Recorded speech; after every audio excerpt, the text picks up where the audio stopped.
What is going on, people? If you couldn't tell by the title, I am here for another review. And this movie is called The Osiris Child. This movie was sent over to me by the people at RLJE Entertainment. Thank you very much. This comes out December 5th, so this coming Tuesday. If you're watching this before then, if you're watching this after, it already came out. But it comes out this Tuesday to, I'm guessing, most stores. So anyway, this movie was written and directed by Abbess. It's also written by Brian Cachia. It stars Kellan Lutz, Daniel MacPherson, Isabel Lucas, a young Tegan Croft, among many others. So pretty much what this... me, myself, I'll tell you, I'm not the biggest sci-fi fan, so I looked, and the trailer looked pretty interesting, so I'm like, let me give it a chance, because me, I'm more of a, if you couldn't tell by the channel, I'm more of a horror fan, and then comedy, and then, you know, action, adventure, I guess you want to call it. Actually, you know, drama is up there a little bit. Sci-fi is really on the bottom of my list, but let me just say, this movie is not full-out sci-fi. It's got a little mix of everything. It's got some action in it. It's got, like, it's a little creature feature. I'll get into that a little bit more. But it's not full-out sci-fi, so it's really cool. And this right here, the whole title is The Osiris Child, Science Fiction Volume 1. So that might kind of give you a clue that there probably will be more to the story, more movies. Anyway, let me get into it. Pretty much it revolves around Lieutenant Kane, now let me get it, Somerville, and his daughter. Those are the two main, you know, people in the beginning. And Lieutenant Kane is now on a separate planet, and pretty much he's just convening over it. It's a very quiet planet, but he's pretty much just staying there, kind of away from his family. In the beginning, you hear Tegan talk about her family situation or whatever. You find out that the father kind of just left and he's now on his planet alone. So she ends up going to visit him, and you know, it's still the relationship, you can tell, is still strained. Anyway, Lieutenant Kane then gets involved in a thing that he probably shouldn't have, and he ends up running away from the people that run this base or wherever he's on. And now you find out that whatever these people are doing, they're trying to get rid of it. They're trying to get rid of whatever evidence they are. So pretty much what happens is, in 22 hours, they're going to just kind of erase it. Just put it under the rug and forget about anything that ever happened. And who's ever there at that point in time, you know, is kaput. So anyway, Lieutenant Kane is now on a desperate search for his daughter, to get to his daughter, to get to a safe bunker in time for this, imminent destruction.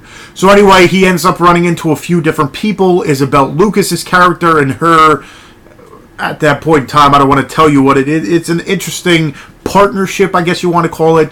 He runs into a guy named Cy, who you find out is a escaped convict, and pretty much the whole movie is him trying to get to his daughter to get to a safe spot. So there's multiple things that have to happen at any given time. Then you throw in the fact that now there's these creatures. And the best way I can describe them is, when I first saw it, the shape of it, I was like, it reminds me, if you ever saw the Dark Crystal, it reminded me of like the Skeksis body, like the big bird. It's got like a big body. And then it's got a head of like a turtle. So in my head's completely off kilter, but I was thinking a illegitimate child between Toka from the Ninja Turtles and a Skeksis, and that's what the best I can describe this creature as, a big body with this like turtle-like head.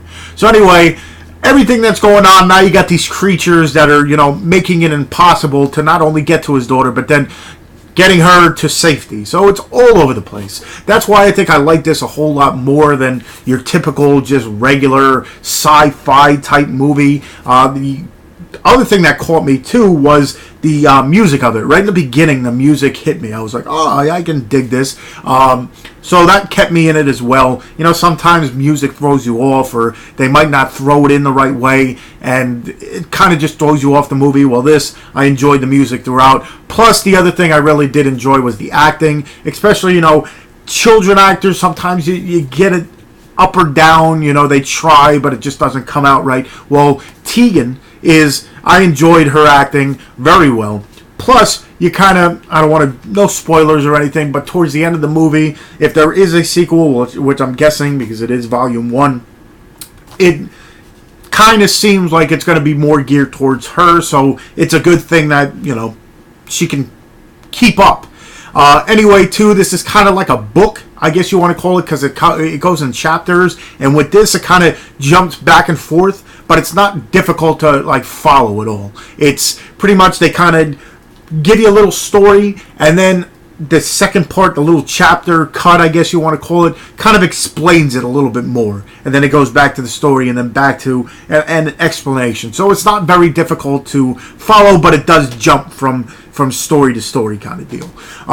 Overall, I definitely dug this. Again, if you're a huge sci-fi nut, it has its sci-fi between, you know, being on another planet and the weapons that they're using and all this, but it kind of ties in a whole bunch of different genres just besides, you know, sci-fi. It's got a little action, it's got a little adventure, like I said, a little creature feature, not like a horror creature feature, but, you know, it has it, and of course sci-fi. So definitely go ahead if you haven't, you know, seen the trailer for it, check it out, which I'll leave the link to. Also, be aware of it. Again, it comes out the 5th of I was about to say October, but we're in December, the 5th of December. So look for it. And also, like I said, just check the description for everything I talk about. I'll leave the link to where you can purchase it, where the trailer is, and then all my other social medias. And if you haven't already, definitely go ahead and hit that subscribe button for all my other reviews, for all my other